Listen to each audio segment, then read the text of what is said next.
Hi everyone, and welcome to a new episode of ParaTalk. And on this episode of ParaTalk, I'm joined by Connor, who goes under the name The Explorer Returns on YouTube.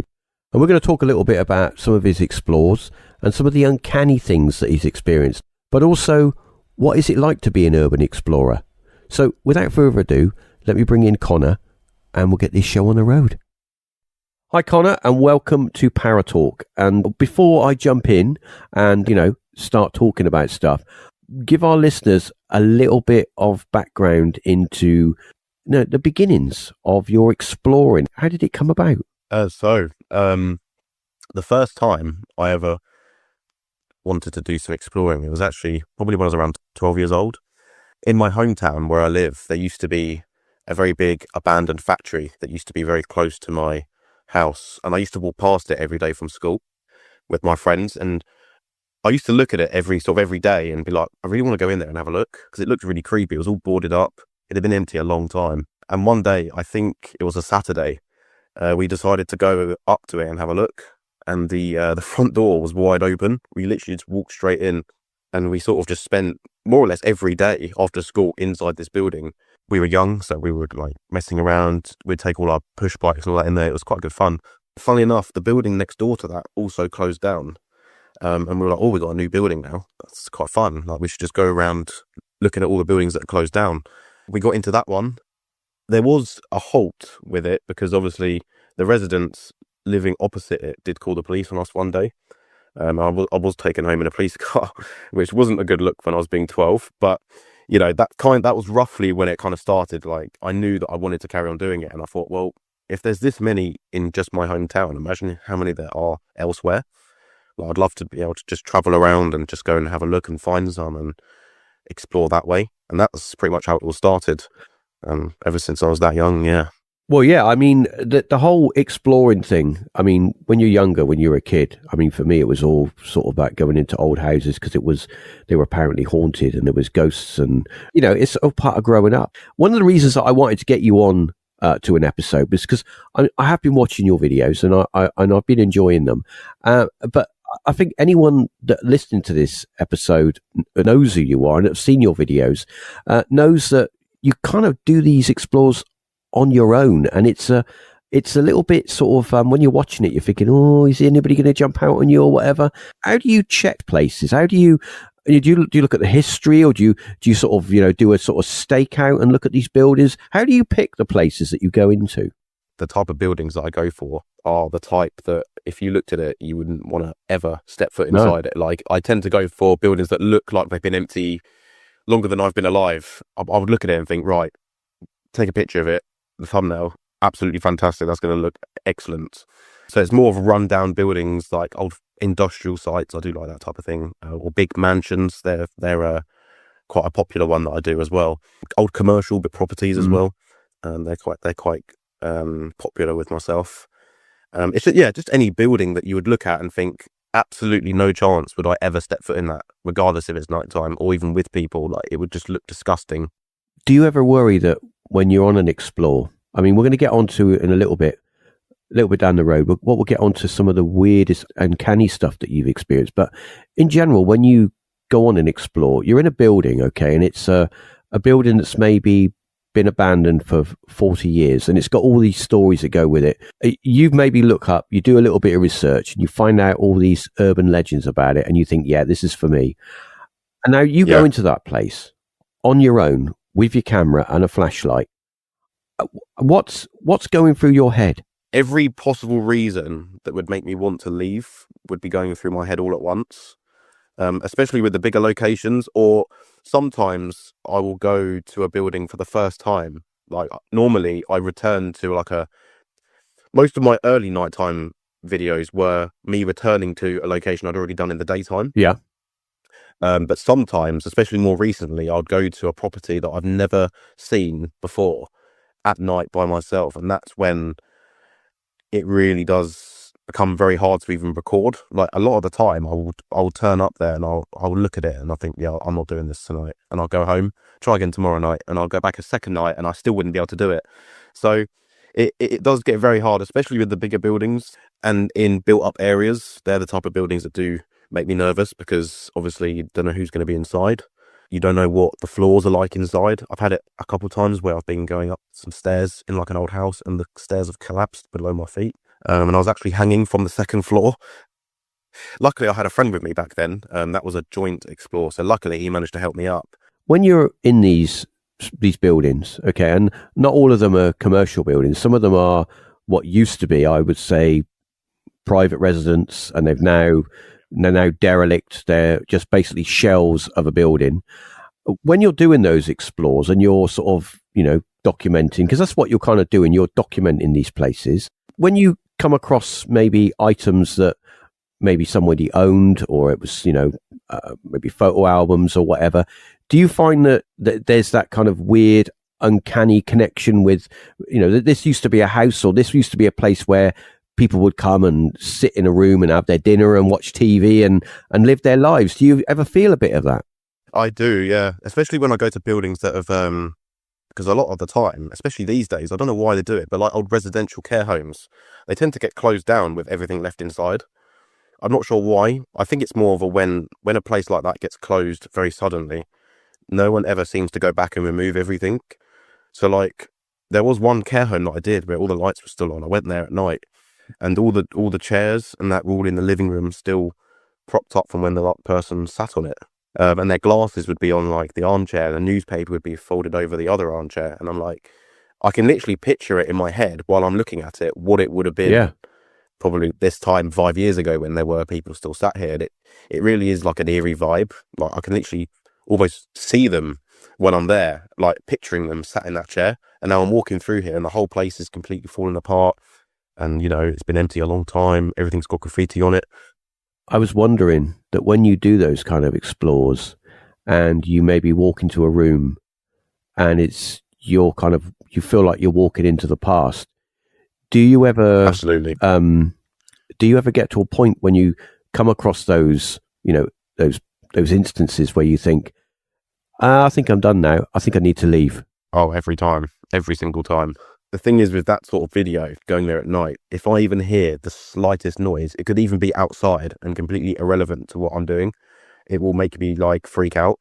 It's like, it's the silence, like you can hear the silence. That's how quiet it is. And obviously, especially with these big older buildings, they do tend to make noises. And like even the slightest noise will make me overthink it. Like, oh, I heard a little tap, therefore there's someone in here coming after me, that sort of thing. That's an anxiety thing. Like, I know deep down that there isn't actually anybody here, but because I'm filming and I'm also listening at the same time, I'm almost multitasking, trying to film this video, but I'm always alert. If anything, too alert. Like, I'm always on edge.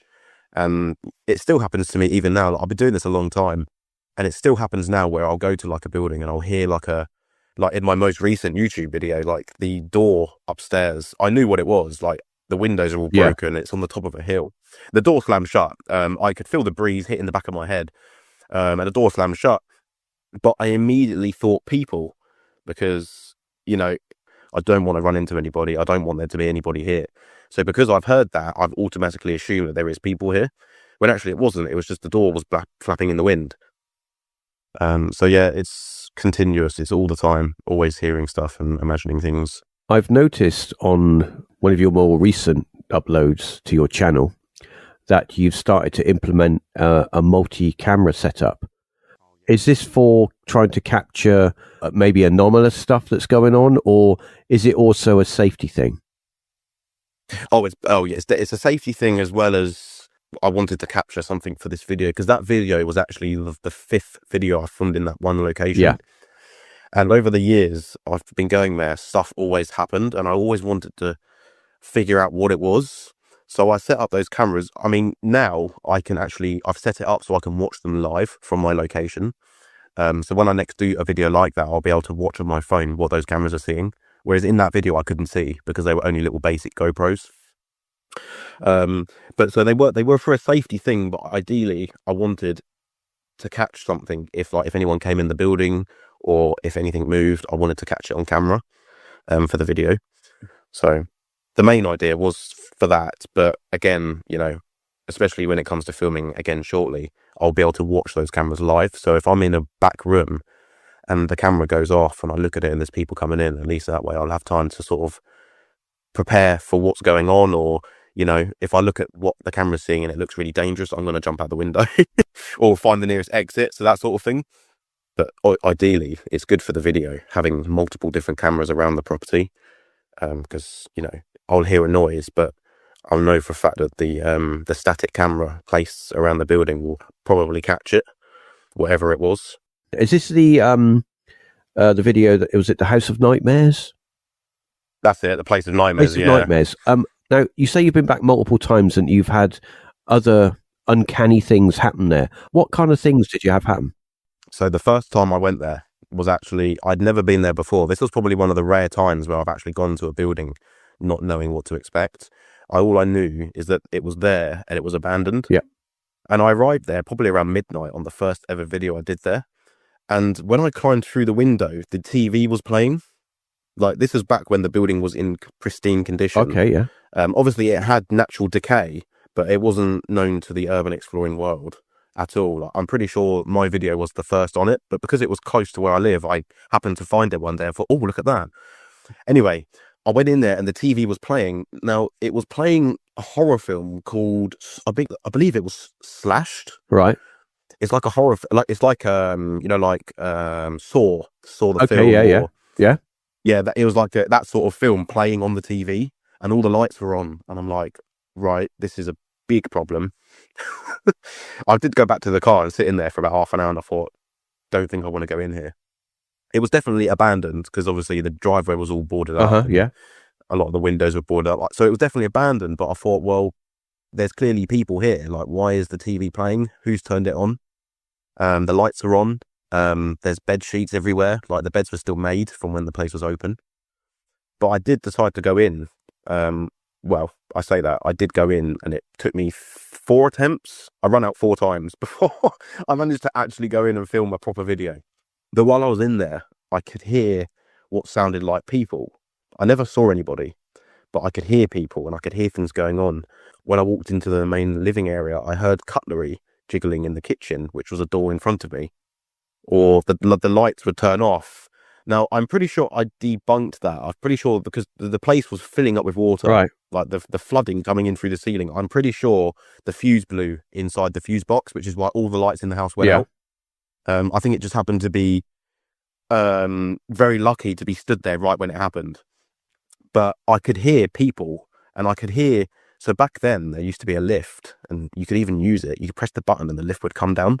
I heard that buzzer go off while I was on the opposite side of the house, and I instantly knew what it was, and I was like, someone's just pressed for the lift. But I managed to make it over there, and I never saw anybody. I walked through the whole house, and I never saw anybody, and that was only the first time.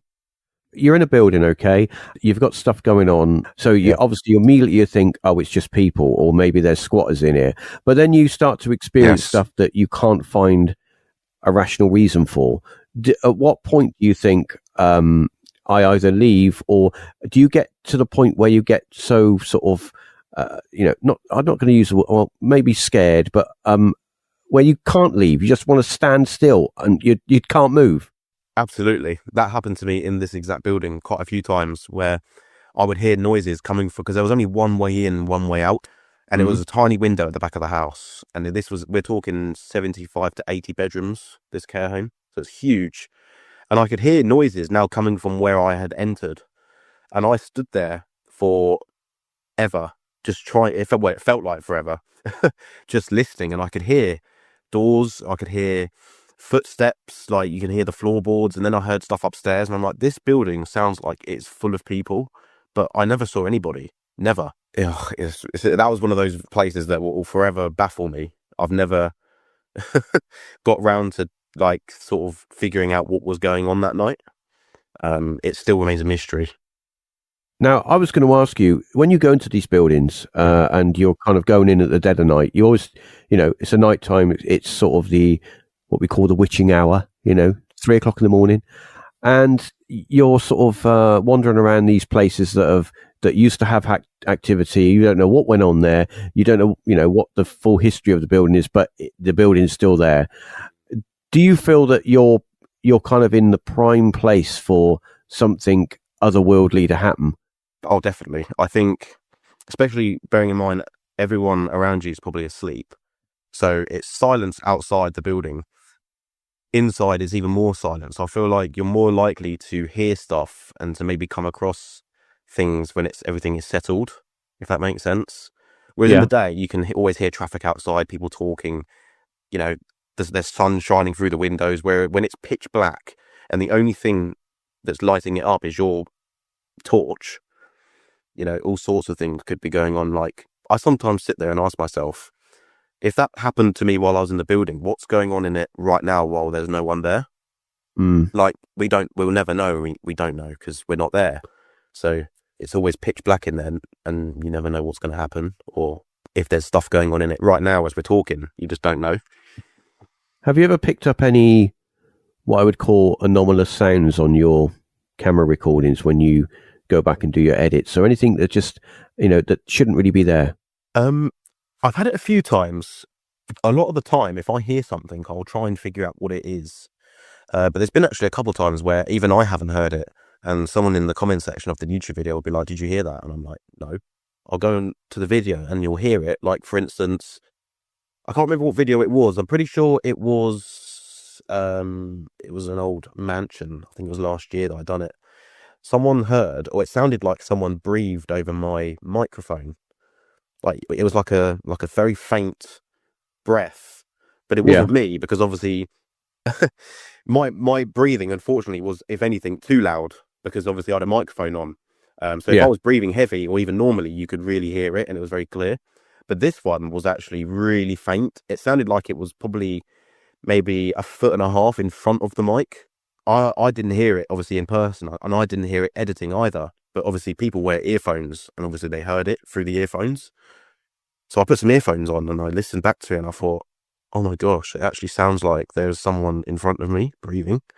I don't know what it was, but that's exactly what it sounded like. It was very bizarre. Have you ever caught anything like whispers, talking, anything like that? Like audible, like vocal? Oh yes, especially in the night videos when I'm by myself, I'll hear footsteps, or what I think are footsteps, or Mm.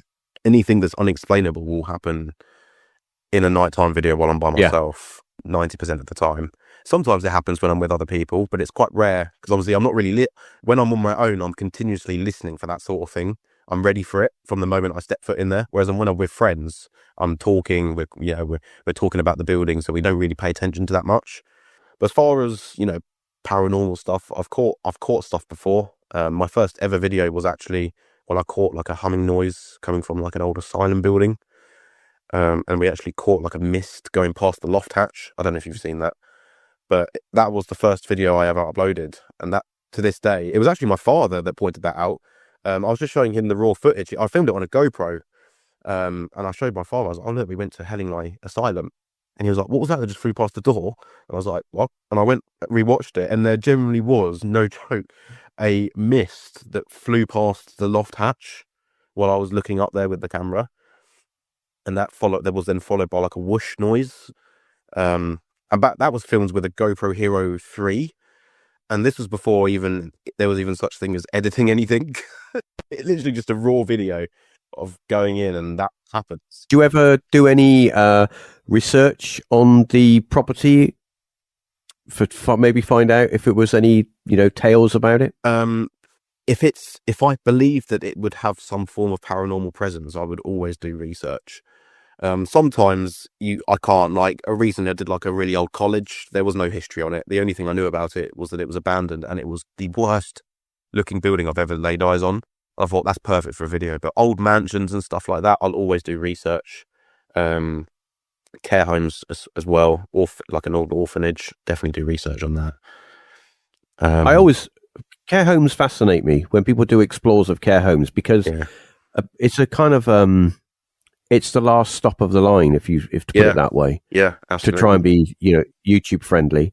It's, it's where everybody goes to get off, That's it. And it's like when you go into those places, well, some people say, and I kind of, I'm in that group as well, where I think that we have the ability to sort of, imprint in some way Yeah, in our environment. And if you've absolutely. got those people that are, you know, imprinting on their environment, maybe you're going in there, okay, you're doing an explore, you're all of your senses are at 110%. Yeah, You're maxed out. You're listening and you're trying to see everything, and you're in a dark environment. You've got a torch that's only lighting up a particular area. yeah, Every little sound you're hearing is like, what was that? yeah. And I think that you're totally in the right kind of mindset to experience something or anything because you're ready for it.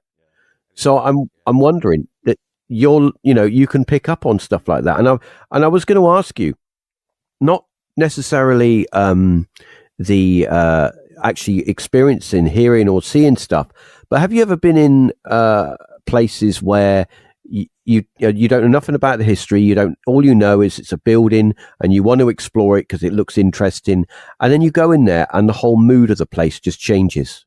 Oh, I would say yes, quite a few times. It sort of again, it sort of depends on what the building is. There's been a couple of times where I've gone to like a property, and I don't know what it is, and I didn't know what it was even when I got inside. I just knew it, and I saw it from the road, and I was like, "Oh my goodness, look at that! That's huge." And I've gone over there, and it looked really inviting outside. It looked really presentable. Like the grass was short, the lights were on the outside, and it looked really nice. I stepped foot inside the window, and I walked through this door. So the first room was really nice. I walked through this door, and then it's like I went back in, I went forward in time by like 30 years. So like I'm outside of it, really nice, looks like it could still be used. And then in this first room, really nice. And then you go through this door, and you can just tell that the atmosphere changed. Like the walls are peeling, the lights are off, and it's freezing cold, and the floorboards are like really like making a lot of noise when you're walking over it. So it literally felt like I'd walked through a door that was 30 years Yeah. ahead of the previous room I was in. And the whole building was like that as well. So that was when I was really shocked. 1 to 10, on a scale of 1 to 10, out of all of the properties that you've been in, and Yeah. you've been in quite a lot, how many of those would you say that you felt like you were being watched? I'd say at least 50, I'd probably say like 40, 50% of them, I'd feel like I'm being watched. The one place that will always stay in my head, I know for the fact this place is like, if there's ever a haunted place in England, it would be this place. It's the old Right. Silverlands Orphanage up in London. That place has, if you can even Google it, and there is endless stories of paranormal sightings. And obviously it was an old orphanage, and it wasn't a very nice place. It was closed down for a reason, which I won't disclose, but it really wasn't a nice place. But from what I would believe from hearing the stories of other people and what I've seen online, that the ghosts that roam that place are children. And when I did my video there, it was honestly just ridiculous.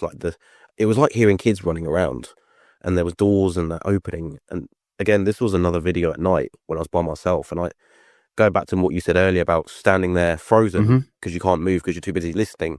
I was actually in there around 2 hours just listening. I couldn't move.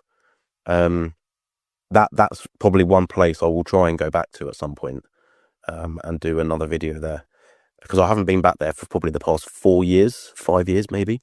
So a very long time. But I'd really like to go back now that I've got all this camera equipment, and there's other, I'm way more advanced in terms of confirming stuff. Whereas back then I had a cheap camera. I was in there with a very cheap light, and that's all I could see and all I could record. But now I'm more advanced. I can set up static cams, as you said, like, microphones around. There's so much more I could do with it. That would be interesting to sort of do something like that. It would be just to see what you capture. Yeah. The whole paranormal thing is just another layer as well. I just love all this kind of old buildings and exploring. I think it's all tied together in some way. Don't know which way, but in some way. So, Connor, what have you got planned? I mean, where can people find you? What's coming up in the future? What have you got in the pipeline? In terms of content, it's going to be aiming towards, so my videos are going to get longer, and I've just actually to this day, like today, bought a new editing software alongside of what I've already got. I'm going to be really changing the content style now. It's going to be more of a production, as in like with all the static cams, and there's going to be a lot of voiceovers, a lot of history will be inserted into these places. So it's gonna be almost like a TV program in a way, which I'm really excited for. Like, you know, the next video I'm gonna do will be spending the night or multiple nights in a location. I won't say what it is, but in a video that I've done recently, I'm going to be going back there to spend 2 nights there. Obviously, this sort of video does take a lot of preparation. I had to go there yesterday just to make sure that it was still open, which it is. And now I'm just waiting for my 4th static cam to turn up, and then I'm ready to go. The plan is to continue to move with those videos, spending the night in places. Obviously, I did a couple of documentaries on stuff that isn't actually related to abandoned stuff, but creepy vibe sort of videos. There's a place down where I live called Snake's Wood. It's a very, very big woodland, but back in the 60s, people used to go missing down there, and people won't walk through there at night because they always hear stuff. And I thought, do you know what? That's perfect for a video. I'm going to go and walk through it, and I'm going to go and do a documentary. I'm going to take a tent with me, and I'm going to camp out there by myself. That's a video that's in the pipeline.